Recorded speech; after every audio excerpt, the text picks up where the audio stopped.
আসসালামু আলাইকুম। আপনারা নিশ্চয়ই আমাদের সাথে রয়েছেন। আমাদের আন্টি তার বেবিকে একটু গোসল করাচ্ছে। সে একটু বলবে তার বেবির ব্যাপারে।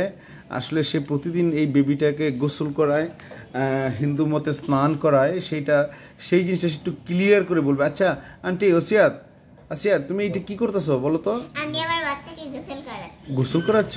তুমি কি প্রতিদিনই গোসল করো ওই বাবুকে? এই তোমাদের মাথা গেছে নাকি? প্রতিদিন তো গোসল করায় মানুষ। প্রতিদিন? তো তোমার বাবু কয়টা? দুইটা ছিল। বড়টার কাছে খেলতে কোথায় জানা গেছে, আমার মাথায় শেষ হয়ে গেল। আর ছোটরাও তো আছে, লক্ষ্মীটাও খেলতে গিয়ে হারিয়ে গেছে না? কিন্তু দৌড়াতে পরে বড়টা হারাই গেছে। না, হারাবো কেন? ও তো গেছে খেলার সঙ্গে, ওর বান্ধবীরা গেছে তো ওকে নিয়ে খেলতে। এরপর তুমি নিয়ে আসো নাই? আরে ওরা তো একা আছে, আমি ওকে একদিন নিয়ে আসতে চেয়েছিলাম, আমার কোনো কথা শুনে নাই। আচ্ছা তুমি কি যে তোমার বেবির যে চুল, যেটাকে হেয়ার বলে, যেইভাবে ইয়া করতেছো, কি বলে এটাকে, ওই যে শ্যাম্পু দিয়ে ইয়ে করতেছো, আসলে এটা কি শ্যাম্পু দিচ্ছ না অন্য কিছু?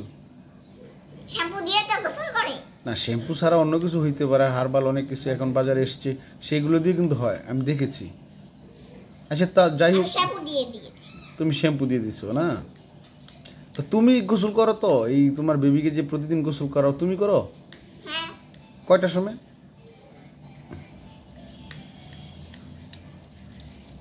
7টা। প্রতিদিন 7টায় গোসল করো তুমি, তাই তো? হ্যাঁ। যাই হোক, আজকে বন্ধুদের কাছ থেকে একটু অনুমতি নিয়ে নাও, পরে আবার দেখা হবে। বলো বাই বাই। থ্যাংক ইউ, ভালো থাকবেন, আসসালামু আলাইকুম।